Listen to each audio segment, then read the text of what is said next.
Hello, my name is Sarah, and in this video, we are going to walk through how to activate an alert from the Rapid Response Console, or RRC, and then we'll also highlight some additional settings that system administrators can manage from here.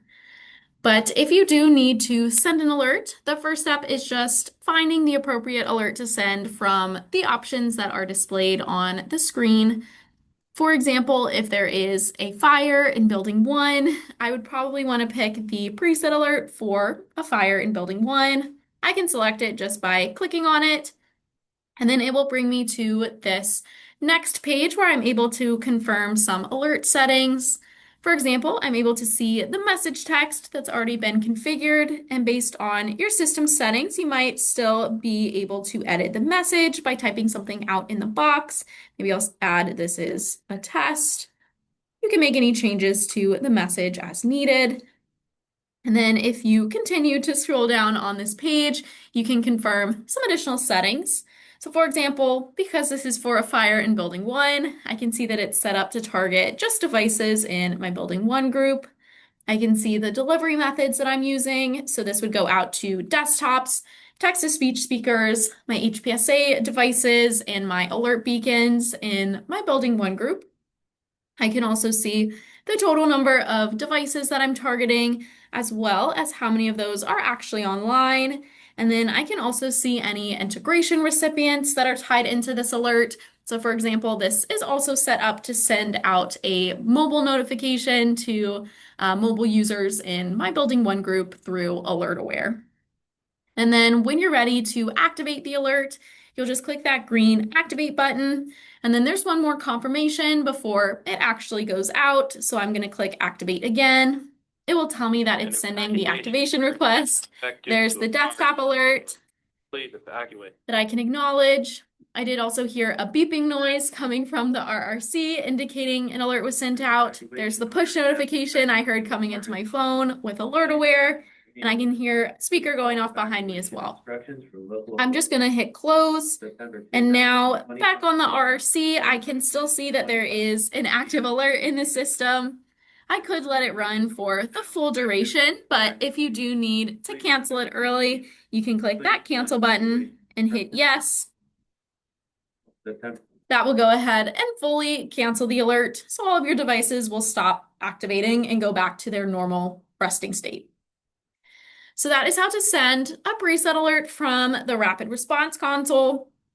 I did also want to note that it is possible to send a live voice alert using the built-in microphone or an attached microphone through the RRC. So based on your organization's system configuration, you might have some live voice alerts that are set up for your text-to-speech speakers, or maybe your high-powered speaker arrays or those large outdoor sirens. And if I do select a live voice alert, like this one I have as an example, again, I'll be able to see the settings for the alert before I send it. I can see in the delivery methods that I'm sending a live voice to my IP AVA. Specifically, I'm targeting an IP text-to-speech speaker. And then to activate, again, I'll just click that green activate button and confirm it. And because this is a live voice alert, it will take me to this page where I'm able to speak into the microphone to broadcast my voice over the speakers. So when you are ready to start speaking, you'll just press start speaking. And then I'm talking into it. You might hear an echo because the speaker is right behind me. You can also mute yourself by clicking mute. So now I've muted myself, so my voice is no longer being transmitted through the speaker. You can unmute yourself when needed as well. And then whenever you are done with the alert, you can just press that done speaking button, and then you'll return to home. It will tell you the live voice alert has been completed. So those are options for activating the system.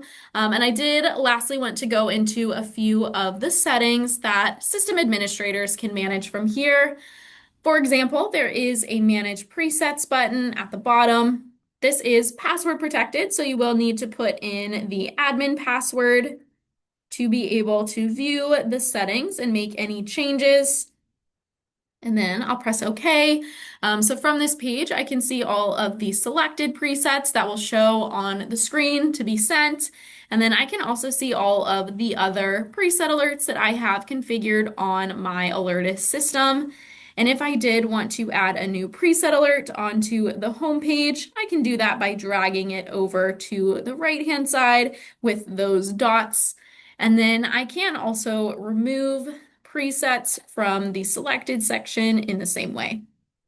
And then once you press the X, it will refresh. So now I can see that I did add that medical emergency preset alert to this homepage here. So it's available to send.